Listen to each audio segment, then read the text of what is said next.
بات ہے کہ صنف ناجک اس وقت ہوتی ہے جب صرف میدا اس کی خوراک ہو، میدا سفید میدا آٹا وہ اس کی خوراک ہو، اس کی رہ جائے وہ بس کھانے کی پینے کی.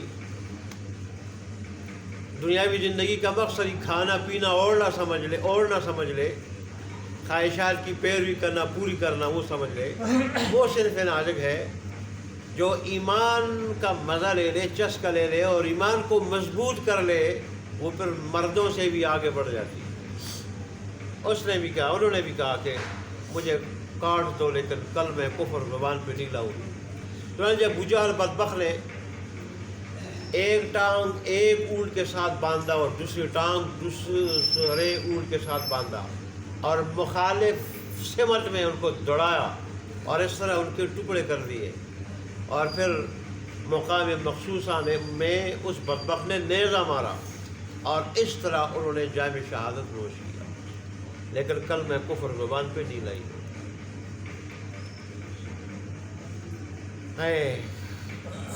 دوسری ایک تھی حضرت زنیرہ رضی اللہ عنہ، اس کی آنکھیں نکالی گئی. جب آنکھ نکالی جانے لگی رونے لگی تو کافروں نے کہا کہ پہلے مانتی نا اب رونے پہ آئی ہو. انہوں نے کہا میں روتی اس آنکھ کی وجہ سے نہیں کہ میری آنکھ نکالی جا رہی ہے یا مجھے بھی مارا جائے گا، شہید کیا جائے گا، میں اس لیے رو رہی ہوں کہ یہ آنکھ ایک کیوں ہے، یہ ہزار کیوں نہیں ہے، تاکہ میں ہزار آنکھوں کا نذرانہ اللہ کے دین کے لیے اور اللہ کے لیے اپنے رب کے لیے دیتی اور پھر رب کے سامنے فخر سے پیش ہوتی کہ اللہ تیرے لیے میں نے ہزار آنکھوں کا نذرانہ دیا ہے. یہ دو ہے. مجھے اس پہ افسوس ہو رہا ہے کہ میں دو صرف اس بڑی ذات کے لیے، اس عظیم ذات کے لیے، اس کے دین کے لیے صرف دو آنکھوں کا نذرانہ دے رہا ہوں. چنانچہ شہید ہوئی. اسی طرح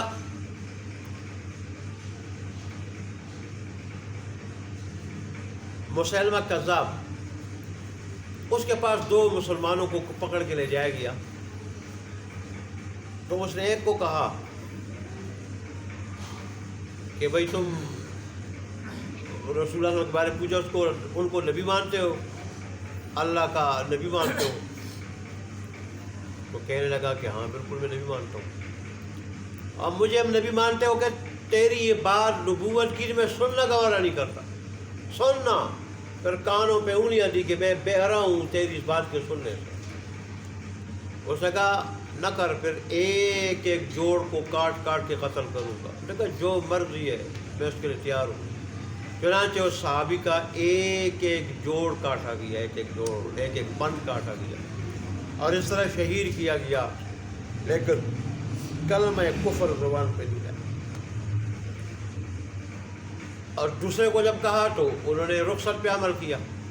پھر بعد میں جب رسول اللہ صلی اللہ علیہ وسلم کے پاس وہ دوسرا آیا مسلمان اور بات بتائی تو رسول اللہ نے بتایا کہ جہاں تک پہلے کا تعلق ہے وہ تو ایمان کی حالت میں رب کے پاس پہنچا، اور ایمان بھی عظیمت والا ایمان، عظیمت والا درجہ، اعظم والا درجہ، اس پہ رب کے پاس پہنچا، اللہ اس کو اجر بھی ایسا دے گا. اور تو نے بھی ٹھیک کیا، رخصت پہ عمل کیا جب دل سے رب مطمئن تھا. ایسے ہی حضرت خبیب رضی اللہ عنہ اور ان کے دوسرے ساتھی،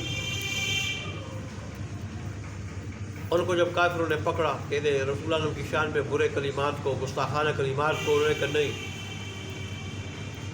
میں کٹ سکتا ہوں لیکن ان کی شان میں کچھ نہیں کہہ سکتا. کہا سولی پہ لٹکا دے گا، جو مرضی ہے کرو. چنانچہ انہوں نے سولی پہ لٹکانے کا کہہ دیا. جب لٹکانے لگے تو کہا کہ مجھے پہلے نماز پڑھنے دو. پھر نماز پڑھی. کہنے لگے اب نماز تجھے نہیں بچا سکتی. تو کہنے لگے مجھے نماز میں اتنا مزہ آ رہا تھا، اگر تم یہ نہ کہتے کہ موت کے ڈر سے نماز لمبی کر رہا ہے تو میں اور بھی لمبی کرتا، اتنا مجھے اس میں مزہ آ رہا تھا.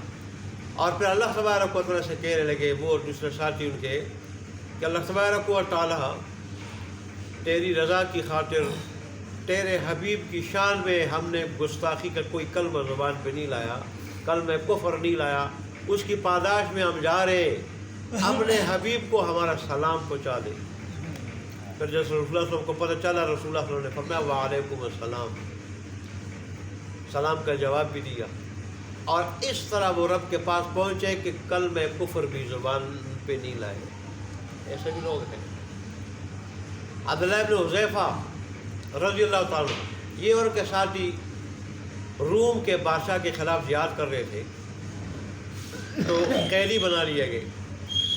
بادشاہ کے پاس جب لے جائے گئے تو بادشاہ نے ان سے کہا کہ تم اسلام چھوڑ دو، میں تمہیں آدھی بادشاہت بھی دے دوں گا اور اپنی بیٹی بھی دے دوں گا، اس سے تمہاری شادی بھی کر دوں گا. انہوں نے کہا اگر ساری حکومت دے دو، آدھی حکومت کی بات کرتے ہو، ساری حکومت دے دو، سارے کے سارے عرب کی حکومت دے دو اور دنیا کے سارے خزانے دے دو، تو آنکھ جھپکنے کی دیر بھی میں رسول اللہ صلی اللہ علیہ وسلم کا لایا ہوا دین چھوڑنے کے لیے تیار نہیں.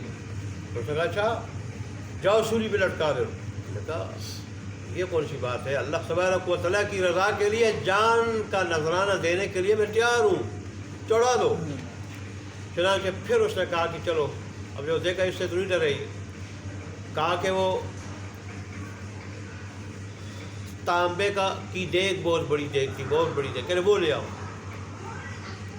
کہتا اس میں جو ہے تیل جلاؤ اور خوب جو ہے وہ کیا کرو، ابالو، اس کو گرم کرو.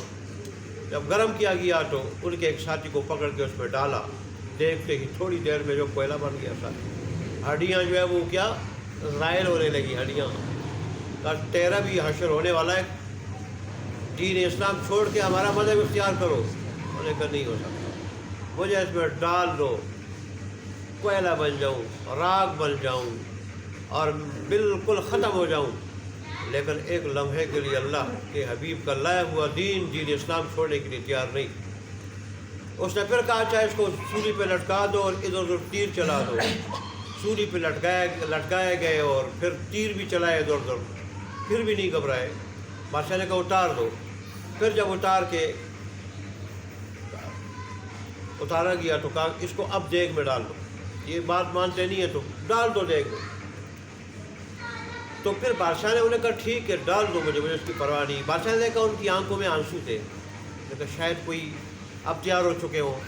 بادشاہ نے کہا اس کا مطلب ہے کہ کچھ ابھی تیار ہو چکے ہو جو تمہاری آنکھوں میں آنسو ہیں.